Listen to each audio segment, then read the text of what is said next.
When you're looking for happiness on the other side of success, you will never find it. When you're looking for happiness on the other side of money, you will never find it. When you're looking for happiness on the other side of one day I will have enough to feel safe, you will never have it.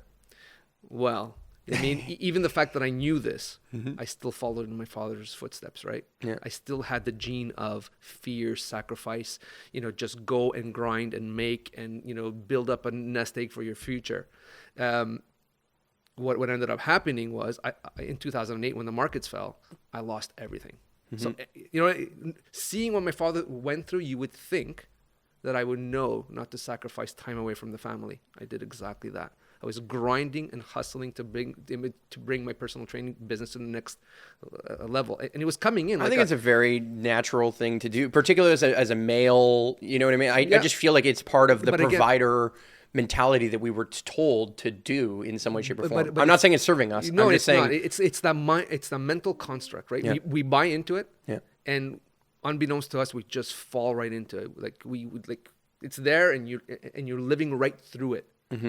And I lived right through it. Like for the first 2 years, I was hustling and grinding, and I didn't even see my daughter's first 2 years. I was hardly home. My wife was like, "Am I a single mom? Like, what's going on?"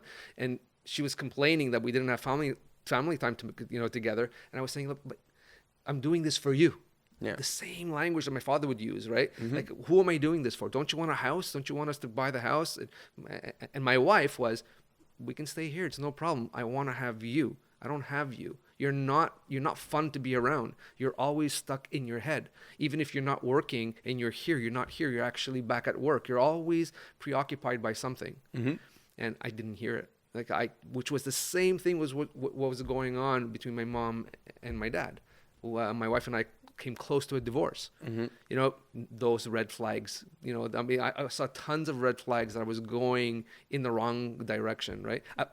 I was doing what I loved.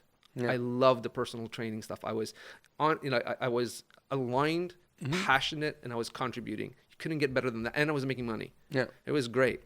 But that's where I'm at now. But I was doing it with the wrong energy. I was doing it with this tightness, with this warrior, like I gotta provide, I gotta do, this is my mission. And you know what? Because when you bring that energy into the world, that tightness, even if you love what you're doing, it's the energy that lays the imprint, right? It's like that tight energy will bring more tightness. That contracted, that heavy, that warrior energy will give you more wars to fight. It's a reflective universe. I didn't know that. When all your problems look like nails, and then you only have one you become a hammer, man. Yeah. So it took the 2008 crisis to knock the shit out of me, to go from everything that I tried to do to feel safe, make money, everything just fell apart. It was unbelievable. I think we had less than $20,000 in the bank. We were just contemplating whether we'd sell the house. I'm just telling you my story. For me, that was, oh my God, right? What's happening? To someone else, that might be like, dude, you had $20,000 in the bank. What are you complaining, right? Totally. But in that moment in time, that was it was disaster. The end of the world. It was the end of the world. But through that, I realized I was able to snap out for some reason and to look back and say, wait a minute, this is the same thing that my dad did. This is my program. I'm putting in so many hours. I'm grinding, but I'm not really, really happy. I'm not flowing. I'm not playful. This is serious stuff. And I don't believe especially now, I don't believe that life was meant to be serious. We make it serious.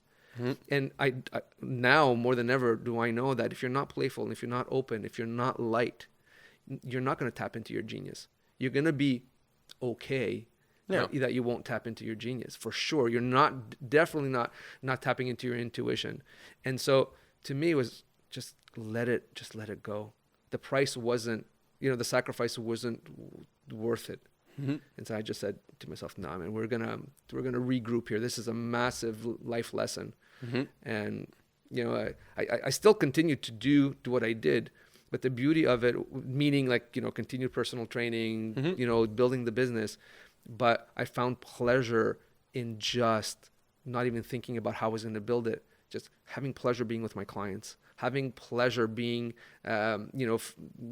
being in that apartment that we had, not even caring about the grace house. and gratitude that comes with just it all. Exactly. It was just get back to the basics.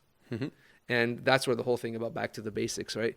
I've really built my life now going forward around those simple teaching, simple basics that ground you. It's like, so what are those basics? I mean, I would love to hear some. I mean, so exactly what you just said, right? I mean, if you can't find the pleasure and the beauty where you are, you're certainly not going to find it when you have more stuff, right? If you've met your basic needs, right, and you're not, again, worried where the next paycheck is to put food on the table.